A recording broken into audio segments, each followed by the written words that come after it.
கர்த்தருடைய பரிசுத்த நாமத்திற்கு ஸ்தோத்திரம் உண்டாவதாக. கர்த்தராகிய இயேசு கிறிஸ்துவின் நாமத்தில் உங்களுக்கு கிருபையும் சமாதானமும் உண்டாவதாக. இந்த நாளுக்குரிய தியானத்திற்கான தேவ வார்த்தை ஏசாயா அதிகாரம் 45 வசனம் 13. நான் நீதியின்படி அவனை எழுப்பினேன், அவன் வழிகளையெல்லாம் செம்மைப்படுத்துவேன். அவன் என் நகரத்தை கட்டி சிறைப்பட்டு போன என்னுடையவர்களை கிரயமில்லாமலும் பரிதானமில்லாமலும் விடுதலையாக்குவான் என்று சேனைகளின் கர்த்தர் சொல்லுகிறார். பிரியமானவர்களே, கர்த்தருடைய பிள்ளைகளாகிய நாம் பாவம் செய்து பாவத்திற்கு அடிமையாக இருக்கிற ஜனங்களை பாவத்திலிருந்து விடுவிக்கிறவர்களாய் இருக்க வேண்டும். கர்த்தருடைய வார்த்தைகளை அவர்களுக்கு போதித்து கர்த்தர் இந்த உலகத்தில் உள்ள அனைவருக்காகவும் இந்த உலகத்திற்கு வந்து நம்முடைய பாவங்களுக்காக இரத்தம் சிந்தி இருக்கிறார் என்பதை சொல்ல வேண்டும். அவருடைய இரத்தத்தினால் கழுவப்பட்டு நாம் மீட்கப்படுவோமானால் நம்முடைய பாவங்கள் மன்னிக்கப்பட்டு நாம் சமாதானத்தோடு அவரோடு நித்தியமாய் வாழ முடியும் என்பதை நாம் ஒவ்வொருவருக்கும் அறிவிக்கிறவர்களாய் இருக்க வேண்டும்.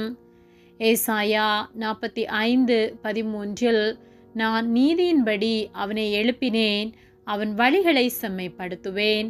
அவன் என் நகரத்தை கட்டி சிறைப்பட்டு போன என்னுடையவர்களை கிரயமில்லாமலும் பரிதானமில்லாமலும் விடுதலையாக்குவான் என்று சேனைகளின் கர்த்தர் சொல்லுகிறார் என்று சொல்லப்பட்டுள்ளது.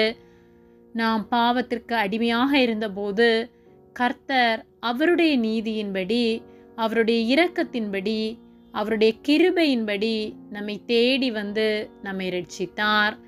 அவர் நம்மை ரட்சிக்க நம்மிடமிருந்து பணத்தையோ பொருளையோ வாங்கி அல்ல, மாறாக அவர் தம்முடைய பரிசுத்த இரத்தத்தை விலை கிரயமாக கொடுத்து நம்மை மீட்டு கொண்டார்.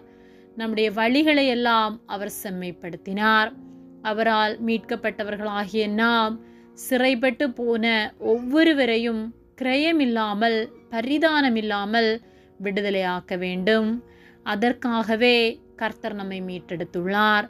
எல்லாரும் ரட்சிக்கப்படவும் கர்த்தரை அறியும் அறிவடையவும் கர்த்தர் சித்தமுள்ளவராயிருக்கிறார் என்று வேத வார்த்தை சொல்லுகிறது. ஆகவே அனைவரும் ரட்சிக்கப்பட்டு ஒவ்வொருவரும் அவருக்காக வாழ, அவருடைய அன்பை உணர்ந்து அவர் வார்த்தைகளின்படி நடக்க நாம் வழிகாட்டுகிறவர்களாய் இருக்க வேண்டும். கர்த்தர் நம்மை அழைத்த நோக்கத்தை, அவர் நம்மை ரட்சித்த நோக்கத்தை நிறைவேற்றுகிறவர்களாக இருக்க வேண்டும். நாம் முடிவு பரியந்தம் நிலைத்திருந்து அவருடைய வார்த்தைகளின்படி வாழ்ந்து ஒவ்வொருவரையும் அவருக்கு நேராக ஆதாயப்படுத்துவோம். கர்த்தர் அழைத்த அழைப்பின்படியே நாம் நிலைத்திருக்க, அவருக்காக நாம் வாழ நம்மை அவர் பயன்படுத்துவாராக. ஆமேன். ஜெபம்.